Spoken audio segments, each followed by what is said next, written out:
बिस्मिल्लाहिर्रहमानिर्रहीम। अस्सलाम वालेकुम दोस्तों, उम्मीद है आप सब खैरियत से होंगे।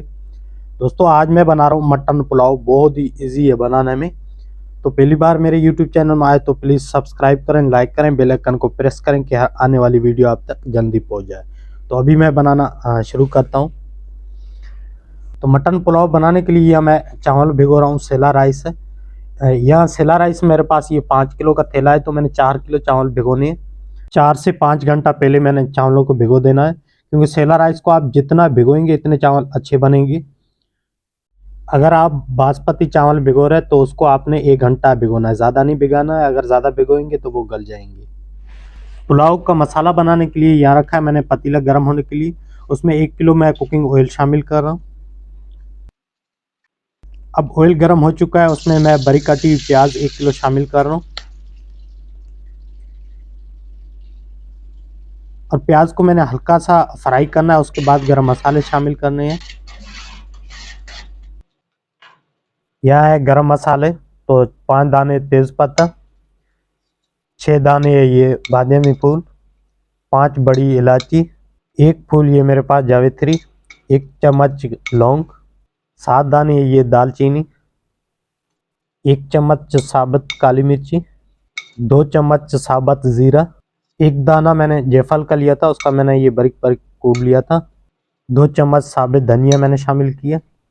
प्याज के साथ गरम मसालों की भी अच्छी भुनाई हो जाएगी। आप गरम मसाला हमेशा ऑयल में शामिल करें।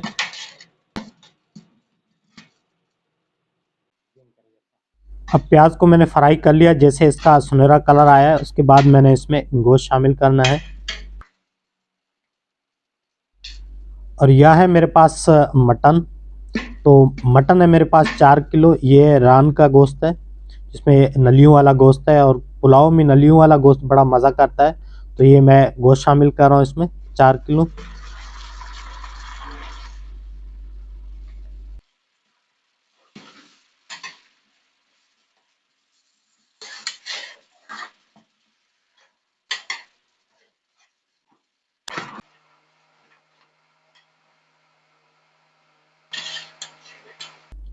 4 चम्मच मैं इसमें नमक शामिल कर रहा हूँ।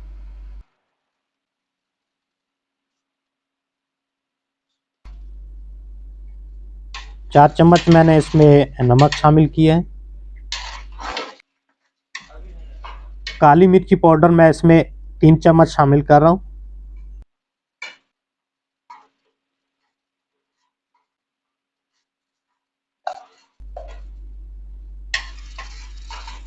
अब मैंने मसाले के साथ मटन को अच्छी तरह भूनना है, जब तक इसका पानी खुश्क नहीं हो जाए। जब तक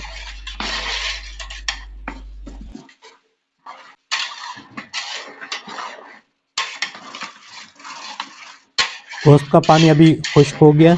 जैसे मसाला चिपक रहा है, तो इसमें मैं अभी हरी मिर्ची को मैंने दही में ग्राइंड कर लिया था, तो ये हरी मिर्ची मैं शामिल कर रहा हूँ इसमें। तो 15 से 20 दाने थे हरी मिर्ची के, उसको मैंने दही में से एक पेस्ट बना दिया। तो पुलाव के अंदर आपने हरी मिर्ची को लाजमी डालना है, कि इसका बहुत ज़बरदस्त टेस्ट बनता है। अभी मैं अदरक लहसुन का पेस्ट इसमें शामिल कर रहा हूँ। तो इनको पहले मैंने ग्राइंड करके पेस्ट बना दिया था। तो अदरक लहसुन का पेस्ट 1 प्याली मैं इसमें शामिल कर रहा हूँ।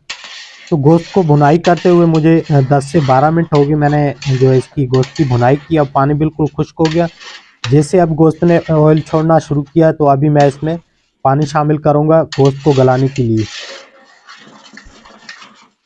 तो यह मसाले की मैंने अच्छी तरह भुनाई कर ली, आप देख सकते हैं। तकरीबन गोश्त की यह भुनाई मैंने 10 से 12 मिनट की है। अभी इसमें गोश्त को गलाने के लिए मैं इसमें पानी शामिल कर रहा हूँ 1.5 किलो। गोश्त को गलाने के लिए मैंने 1 घंटे के लिए गोश्त को चढ़ा दिया है चूल्हे पे। इस पे मैं कवर कर देता हूँ। 1 घंटे तक गोश्त इंशाल्लाह तैयार हो जाएगा। अब 1 घंटा हो चुका है, तो मैं अभी ढक्कन हटा के आपको चेक करवाता हूँ गोश्त। तो गोश्त का पानी बिल्कुल खुश्क हो गया है। इसके बीच में आपने चम्मच ज़रूर चलाना है, वरना जो है गोश्त नीचे लग जाएगा। तो अभी मैं आपको गोश्त भी चेक करवाता हूँ।